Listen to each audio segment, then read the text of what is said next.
Hi, everybody. Mr. Caldwell here, going briefly over the English 11 syllabus. I'm going to go more in depth in class with the students on that, but this is so parents and guardians kind of have an overview of some things. Students, if they need to review anything, can do that as well. So the first thing that I want to tell you is a quote from Mark Wetmore, who used to coach at the University of Colorado, and he was the women's and men's cross-country coach. And he made the statement, "You be a young person of integrity, and I will take care of the rest."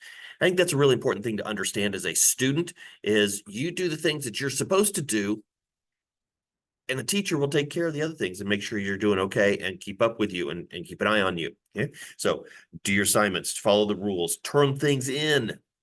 Okay. Key thing right there. All right. So briefly on the rules, the school rules have to be followed. I may update the syllabus at times. I usually don't have to, but that could change. And if I do, I will make sure to let everybody know about that, communicate with them. So it's not a surprise in there. If you think something has been graded incorrectly, please ask me so that I can explain where my thought process was. Sometimes I accidentally give too many or too few points. Sometimes I don't understand what the student had said. They were trying to approach it from a different way than I had thought of. And so we can work through that. If the mistake will help your grade, I will fix that. If the mistake will hurt your grade, I will not fix it. I will leave that. That's my bad, and I'm not going to punish you for my mistake as long as it's within reason. Like if I give you 100 points and it's supposed to be 10, yeah, I'm going to fix that. Okay. But if I missed 5 or if I, flip the digits there, kind of dyslexic moment, then yeah, I'll fix that. But you have to tell me about those things so that I know, right? Using the golden rule, treat others how you want to be treated. Be prepared for class. I have an extra Chromebook charger in my class. I have extension cords. I have plenty of outlets. So a dead Chromebook is not an excuse not to participate in class. Okay. You can listen. Students are able to listen to music during class. I ask only one earbud while we're working on things so that they can hear what else is going on. But that's not while I'm teaching. It's while we're working on things. Okay. My viewpoint and the way that I was raised in my belief system is that phones and hats, I'm not going to fight that battle because I think they're disrespectful for you to be using. You should be listening and pay attention to the person who's in front and teaching who's in charge at that point. However, I'm going to allow the students to use that as a reflection of their own character, but also for me to understand how they feel about me. And so if I have earned their respect, I think that they will respect me and keep the hats off and the phones away. If I have not earned their respect, they will show that, and I need to figure out what I need to do to change to do that. Food and drink are allowed in the class. Just accidents happen, clean them up. Okay. Restrooms within the school rules. You can talk quietly when we're working on stuff. Don't be yelling across the classroom. Go and talk to them. Use your inside voice. Don't throw things. Take it over to the trash can. Put it away. If you need to take a pencil or a water bottle or whatever to a friend, carry it to them. Okay. Leave the fish alone. And then there's my tardy policy. The first time is a verbal warning. Second time is a written warning. And I will send an email home to parents or guardians about that. Then there are lunch detentions, and then it refers to the administration. For me, tardy means you are not in the room when the bell stops ringing. So if you're close in the hallway, move quickly. Okay. So fifth period this semester, we're not going to have to worry about that. It looks like we're going to be just doing first lunch. Real quick overview of where we're headed for this semester.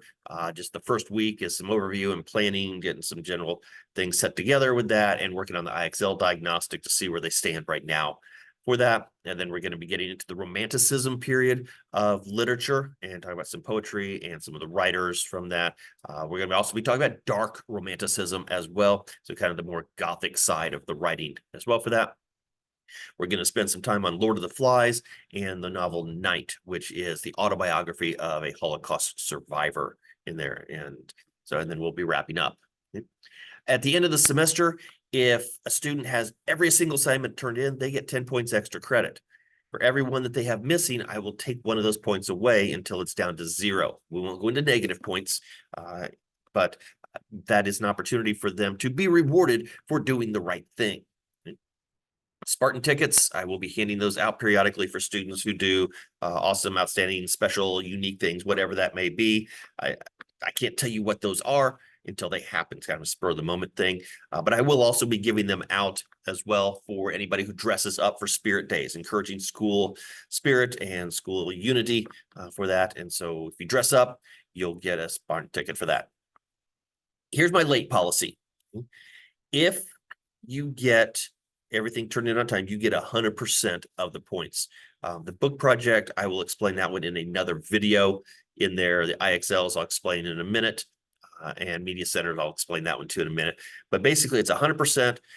If you're on time, up to a week late is 70%. 1 to 2 weeks late is 65%, and then after 2 weeks, 50%. And I do not take anything after the grading period has ended, which means 3:30 on the last day of the quarter. So I will be telling students that things will be posted in Google Classroom as far as a reminder of stuff, but also it will be in the Google Classroom on the due dates that are there, because almost everything I do runs through Google Classroom, just because it's an easy way to keep track of stuff for that. Okay?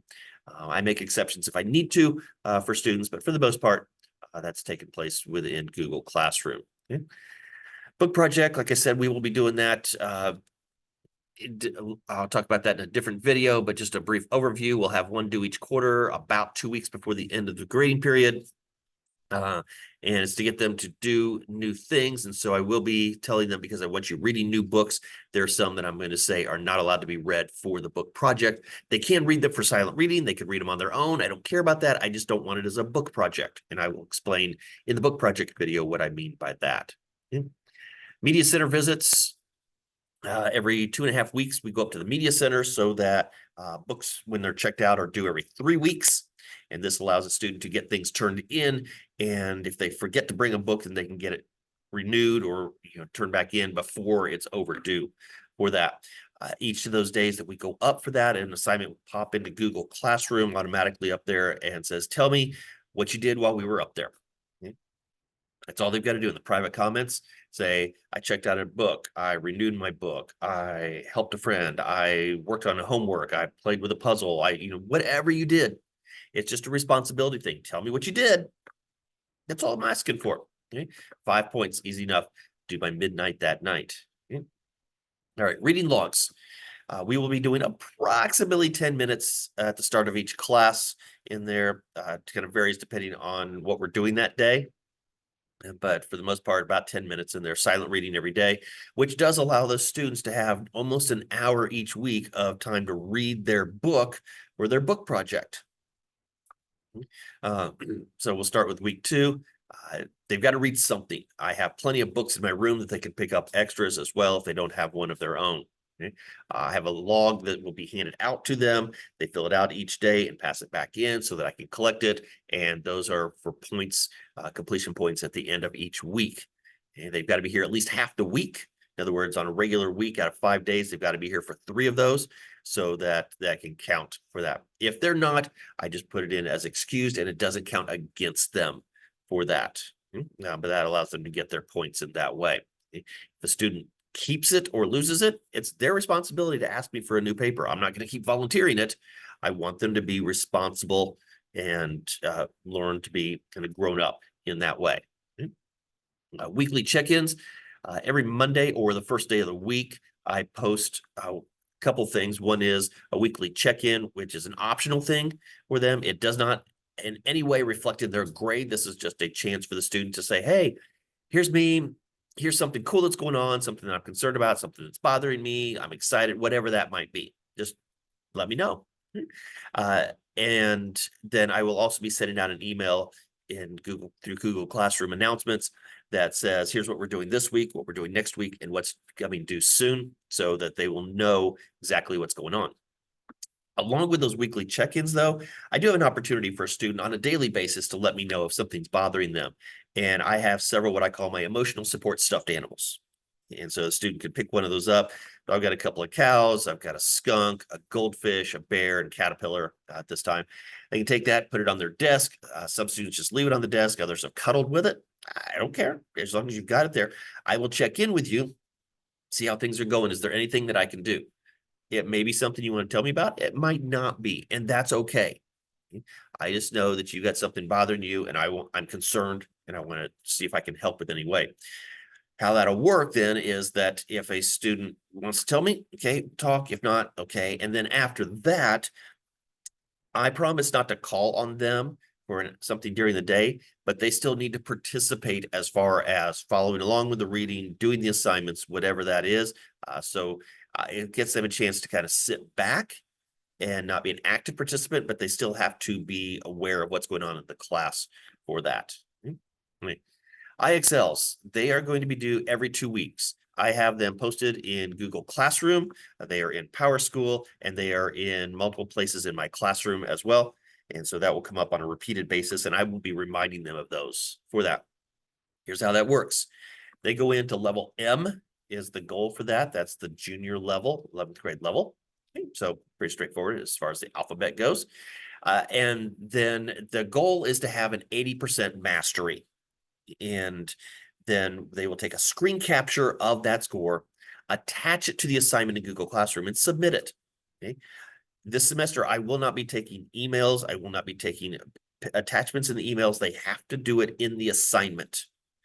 They have to be responsible and follow the directions, just like we would ask them in the workforce to do. And so working on some real world skills in that way for it. I will then do the math. So up to 80%, I will move the decimal over 1. Up to 80%, I double that, so it becomes out of 16 points possible. So as 80% becomes an 8, doubles 16 out of 16. 75%, 7.5, doubles to 15 out of 16 points. The student gets to turn it in when they are done. Now, if they go over 80%, I will reward them with extra credit for that. I don't double that piece. I just add that on. So an 85% becomes a 16.5 out of 16. So for each IXL, they have a chance to earn 2 extra credit points by getting 100 out of that. So that's how that's going to work. But again, the student gets to where they want to be, where they're done, whatever that means for them. Screen capture, attach it, submit it. I take care of the math and do the rest for that. Okay. We will be doing some stuff with the Elliott Rosewater books. That'll explain once we get to that in class. I haven't got all that information from the Indiana Library Federation yet. I have an idea, wait for stuff from them. Plagiarism. It's starting to become an issue with that. And so I just wanted to put this into my syllabus and reiterate some stuff for that. So the school handbook defines it, and there's a link to it. You can look in the school handbook and see what that says. AI generated content also falls under this category, as well as if you copy from another student. Okay, basically if it's not your own work. Now, I will tell you one important thing to understand is that you can get outside help. You can go to tutoring after school. You can come see me. You can go see another English teacher. You can work with a friend. You can work with parents and family members, and they can help you with the assignment. I have no problem with that. Be wise about the resources that are used. Okay, so encourage your child to be wise about the help that they gain. However, it's the academic honesty is within that. So if they're getting help from somebody, that needs to be included in that paper. Hey, this person helped me. Here's how we did the work together.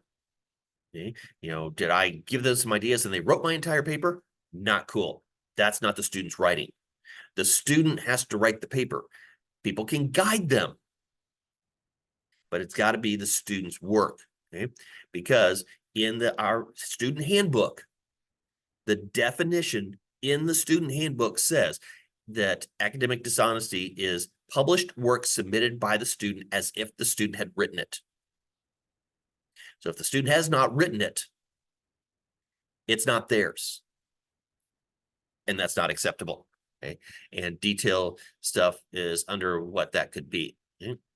As far as AI goes, I was listening to a professional development workshop over break, and somebody said it really well. Julie Smith said, if you're a good writer, you don't need AI. If you are a bad writer and use AI, oh no, because it's going to be way different than how you normally communicate. Okay.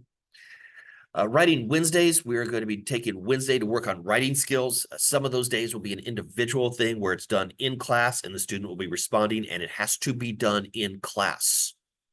If they're absent, during that time, they have to come in during SRE and do it with me during SRE. This is not anybody else. I want the student learning to write. Yes, I understand some students are not great writers.